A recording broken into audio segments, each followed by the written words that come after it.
episode of the Drive You podcast. Today I'm joined with Mike Gisick. How are you, Mike? Man, I am doing good, and I love seeing you guys out here. I love your product, and I'm a huge fan of yours, and it's always good to see you. Look, I didn't pay him to say that, guys, but Mike works with the Eck Auto Group and also is a sales trainer with mydealertraining.com. Is that right? My Dealer Academy. Mydealeracademy.com. Okay, and I love what you guys are doing. You're approaching this from what it's like to be in the dirt, in the trenches as a dealer, and trying to really see it from both sides of the coin, if you will. Exactly. You know what? The truth is, at the end of the day, it's about that guy or that gal. I mean, every dealership has that guy or that gal, the person that gets it or they're trying to get it. They're trying to figure it out. Yeah. And every dealership has that person that when you, like as a vendor, you've been a vendor, right? Yeah, When you reach out to a place, who are you trying to get a hold of? You're trying to get a hold of that guy or that gal. Yes, and yes. That's for integrations, whatever. Yeah, exactly. And that's the person that hopefully gets it. And you know, I was riding the bus. We have a shuttle. We're here at NADA, and when you're on the shuttle, I was sitting next to this guy, and he had a giant speaker, and he goes, "Man, when you spend this much money, I guess they get you a speaker." That's what they gave him. And he was joking, and he asked me if I had some of these products, and I'm like, "Yes, I already have those." He goes, "When did you get them?" I said, 3 years ago. And he just was getting on board. And I asked him, I said, "Let me ask you a question. Who's that? Do you have that guy or that gal at your dealership?" And he said, That's "No, right. That's I right. don't have that person." And I said, "I tell you what, here's my card."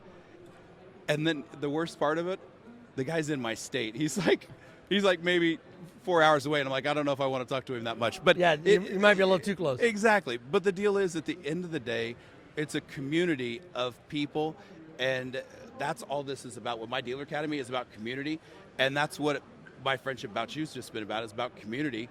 As salespeople, as sales managers more specifically, Yeah. If you've got someone on your sales team that you want them to improve in something, one of the big ways to get them to improve is get that guy or that gal, have them teach the rest of the team something. Yes, Because yes. when you ask them to take the time, hey, do Exactly. me a favor, show everybody on the team how to do this or how to do that. When they take ownership of that topic and they go to do it, if they're really not that great at it, but they take the time to show everybody else, you'll see them elevate. That's and in right. your time of actually, you felt like you had kind of a message to give. That's right. But as you were building right. and giving that message, you actually went up. And you know, you talk about, And they're not even expecting to get paid. you talk about your book about weird. I grew up, and I've been in sales my whole life. Yeah. And one of my old mentors used to say, "Weird, rich, normal, poor." And I used to love that Weird, saying, rich, normal what? poor. Poor, okay. It was I thought just you said it's bored. it's just a phrase. Yeah. I hope nobody, I know we're in a different age. I hope nobody takes offense to that. But it was just a thing that always stuck me when I was a kid. Weird, rich, normal, poor. And he was just saying, That's interesting. I've don't never heard be those afraid categories. to be different is Yes. all he was saying. Yeah. He's not saying that poor people are normal, anything like that. Don't read too much into it. But he's just saying, don't be afraid to be yourself. Yeah, if you whether feel that's like you're one of those- weird, if that weird sets you apart from other people, be weird. Yeah. Just be yourself and be That just is- be who you are. and so I've many been here people in miss NADA. that. There's a lot of weird people. It could be like, I don't Look, know, we people get trouble give- for saying it. Watching people at Walmart. I'm at NADA. Not everybody here is polished, but it See, is. we have some people at Walmart here. Okay, good. It's a great place, but all types are here. Yeah. And you know, there are owners that if you just ran into them, you would have no idea that they own 20 rooftops. Absolutely. And you know, it's beautiful. Like, one of the things that the millennial generation is influencing positively, there's a lot of stuff they get ragged on, right? That people don't like about them. But one thing you can say about them is that they do have more of a drive or passion for authenticity 100%. than a lot of other generations. And I think that's wearing off on people that now are older and wanting to be cool and hip. That comes with like, okay, cool, what's the authenticity? And the authenticity can be uncomfortable. But what you're talking about when you're embracing that part of you that you feel is weird because of where you're placed and what's around you, there is nothing that is weird in this world. That's the real truth of that. That is the truth. But the reason why weird is such a good word is because if I go there, that's my fastest road to being authentic. Identifying as poor, rich, or normal is not going to get me any faster or more efficiently to a place where I'm being authentic. Weird will, because that's where I'm like, I'm finding the acceptance that for today, I'm going to be exactly who I need to be. And going back to your example with the salesperson. Right. The best part about that is no salesperson that's asked to do that is ever going to expect to get paid. And yet that will end up being probably the most memorable thing and the most impactful thing that they'll ever do at your organization. And the term weird is all subjective. That's Everything out there is subjective. I tell you what, NADA for me has been all about data this year. Everybody's trying to tell you where to get data, but more importantly, how to use the data that you have. That's one thing that Drive Auto's been for me, is how to utilize that data, how to get everything taken care of.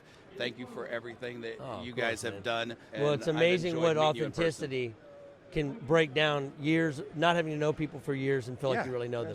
That's true. All it takes authenticity, and that was something that I loved about meeting you, was that we started off basically with you telling me that you felt like the product wasn't good enough that I had built for 10 years. It's like, instead of looking at it as like, oh, my baby's ugly, we did something with it, and now it's really cool. And it's funny, we'll close with this because there's been a bunch of stuff, new content that just from like having conversations that I've picked up.